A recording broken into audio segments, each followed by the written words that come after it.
My wife texted, "Working late again, don't wait up." I replied, "No problem." Then her coworker accidentally tagged her in a bar photo with another guy. I screenshot everything and called my lawyer. It was a Thursday evening when my phone lit up with her message. "Working late again, don't wait up. Big project deadline tomorrow. Love you." I replied, "No problem, babe. I'll save you some dinner. Good luck with the presentation." This was the fourth late night this week. My wife, Sarah, 32, worked in marketing at a tech startup downtown, or at least that's what I thought she was doing. I'm Mark, 34, and I work from home as a software engineer. We'd been married for 6 years, together for 8. No kids, yet we were waiting for the right time. I settled onto the couch with leftover pizza, scrolling through my phone mindlessly. Then I saw it. Around 9:47 p.m., a notification popped up. Sarah Jensen was tagged in a photo by Michael Chen. Michael was Sarah's coworker. I'd met him once at the company holiday party. Seemed nice enough. Young guy, maybe 27 or 28. I clicked the notification. The photo showed a dimly lit bar, definitely not an office. Sarah was sitting in a booth, laughing, with a cocktail in front of her. Next to her was a guy I'd never seen before, not Michael. This guy had his arm draped over the back of the booth behind Sarah. Too close. Way too close. The caption read, "Midweek vibes as Sarah Jensen and Tommy Reeves, killing it." My stomach dropped. I screenshot the photo immediately. Then I started scrolling through Michael's other recent posts. There were more. 3 weeks ago, Sarah at a different bar with the same mystery guy, her hand on his arm. 5 weeks ago, a group photo where Sarah and this Tommy were standing noticeably apart from everyone else, but his hand was on her lower back. 2 months ago, a comment from Tommy on one of Sarah's posts. "Can't wait for round 2. Sarah had liked it. I felt like I'd been punched in the chest. My hands were shaking as I screenshot everything. Every photo, every comment, every like. Then I did something I'm not proud of. I grabbed Sarah's iPad from the bedroom. She never logged out of her social media on it. I opened her Instagram DMs. There it was, a conversation with Tommy Reeves. I started from the beginning. It went back 4 months. "Great, meeting you at the conference. Let's grab coffee sometime. Would love that. Next week?" It escalated from there. Coffee turned into lunch. Lunch turned into after-work drinks. Drinks turned into more. The recent messages made me physically ill. "Tommy, 2 days ago. Last night was incredible. When can I see you again?" "Soon.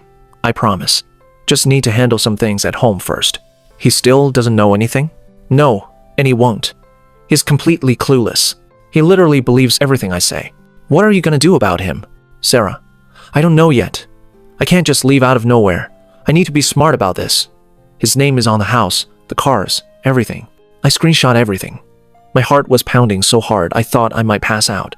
I didn't sleep that night. I sat at the kitchen table with all the screenshots backed up to 3 different cloud accounts. At 6:30 a.m., I called my buddy James. He's a divorce attorney. "James, I need your help. I need it now." "Mark, what's wrong, man?" "Sarah's cheating on me. I have proof. Lots of it." There was a pause. "Send me everything you have. Don't confront her yet. Don't tell her you know. Can you do that?" "I think so." "Good. Come to my office at 9 a.m. We're going to handle this the right way." Sarah came home at 11:47 p.m. that night. I was in bed, pretending to be asleep. She slipped in quietly, showered, of course she did, and got into bed. The next morning, I acted completely normal. "How was work, babe?" "Exhausting. We finally got the presentation done though." "That's great. I'm proud of you." She smiled and kissed me on the cheek. The same cheek she'd kissed yesterday before leaving to meet her affair partner. I wanted to throw up, but I smiled back. James's office, 9:15 a.m. He pulled up my screenshots on his computer and let out a low whistle. "This is pretty damning, Mark. The messages where she explicitly talks about hiding it from you, discussing your assets. This actually works in your favor. What do I do?" "First, we file for divorce immediately. Based on your state's laws and this evidence of infidelity, you're in a strong position. Second, we document everything: financial records, asset ownership, all of it. She doesn't know I know yet." "Good. Keep it that way for now. Don't give her time to hide assets or create a narrative. We're going to move fast." He handed me paperwork. "Sign here. I'll have the papers ready by Monday. We'll serve her at work." That weekend was the hardest 48 hours of my life. Sarah suggested we go to her mom's house for Sunday dinner. I agreed, playing the devoted husband. At dinner, her mom asked, "So when are you two finally going to give me grandchildren?" Sarah laughed. "Soon, Mom. We're talking about starting to try next year." I just nodded and smiled, knowing that in 24 hours, her entire world was going to collapse. That night, Sarah initiated intimacy. I couldn't do it. "I'm sorry, babe. I think I'm coming down with something." "That's okay," she said, rolling over. "I'm tired anyway." She fell asleep within minutes. I lay there, staring at the ceiling, wondering how I'd married a stranger. Monday, 2:47 p.m. My phone rang. It was Sarah. She was screaming. "What the fuck is this, Mark? Divorce papers? At my office? In front of everyone?"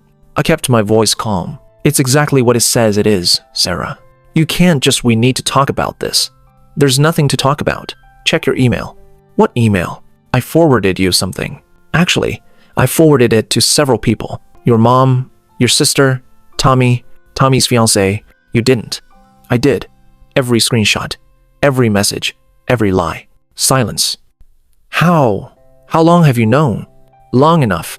Don't come home tonight, Sarah. I've changed the locks. Your stuff is in the garage. You can pick it up with a police escort if you want." "Mark, please, we can work through this." "No, we can't. You said I was clueless. You were right. But not anymore." I hung up. My phone exploded with messages. Sarah's mom. "Mark, I'm so sorry. I had no idea. She's not the daughter I raised." Sarah's sister. "I always thought something was off.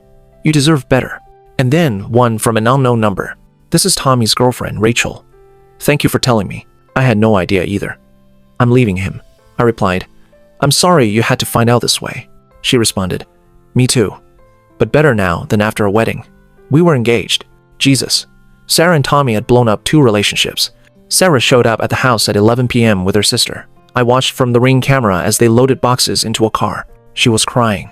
Her sister looked disgusted with her. At one point, Sarah looked directly at the camera and mouthed, "I'm so sorry." I turned off the feed. 3 days later, she sent a long email. I only read the first line. "I know I don't deserve forgiveness, but please let me explain." I deleted it without reading the rest. 2 weeks into the divorce process, my lawyer called.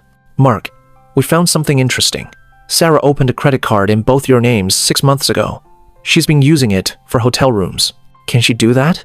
"Technically, yes, if she forged your signature. But that's fraud. We can use this." "Do it."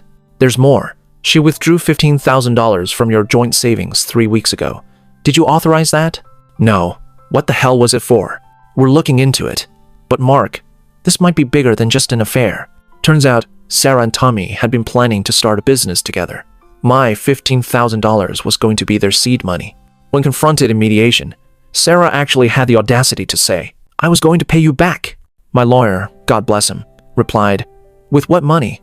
Your boyfriend's?" "Oh wait, he's engaged too. Or he was, until my client exposed her affair to his fiancé." Sarah's lawyer looked like he wanted to disappear. The judge was not impressed. In the end, I got the house, 100% equity. Both cars won. My retirement accounts, untouched. She had to pay back the $15,000 plus interest. She got stuck with a secret credit card debt, $23,000.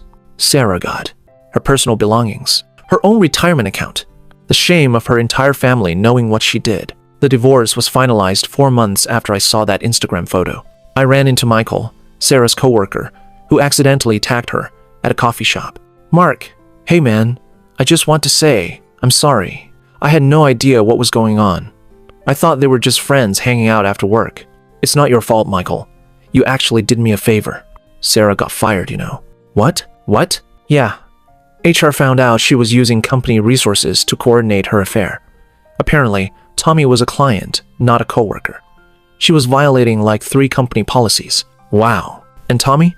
"Rachel ended the engagement and took back the ring and half of everything they'd planned together. He lost his business. I didn't feel happy about it. I didn't feel anything, really." "How are you doing?" Michael asked. "Better. I'm actually better." And I was. People ask me if I regret how I handled it, if I should have confronted Sarah first, given her a chance to explain. Here's the thing. There was nothing to explain. She made a choice. Multiple choices. Every day for 4 months. She chose to lie. She chose to sneak around. She chose to use my money. She chose to call me clueless. I chose to protect myself. That Instagram notification was the best, worst thing that ever happened to me. It woke me up from a marriage that was already over. I just didn't know it yet. Last I heard, Sarah moved to another state. Tommy's working retail. Rachel, Tommy's ex-fiancée. And I actually got coffee once, just as friends. Both healing from similar betrayals. As for me, I sold the house. Too many memories. Bought a condo downtown, got promoted at work, and started therapy. I'm not dating yet. Maybe someday. But for now, I'm just grateful I saw that photo when I did. Because the only thing worse than finding out your wife is cheating is never finding out at all. My phone buzzed with a message from an unknown number. Mark, it's Sarah. I know I'm probably the last person you want to hear from. I just wanted you to know that I've been in therapy, and I understand now how much I hurt you. I don't expect forgiveness. I just wanted to say I'm sorry. You deserved better. You deserve everything. I hope you're happy. I stared at the message for a long time. Then I blocked the number and went back to watching the game. Some apologies come too late.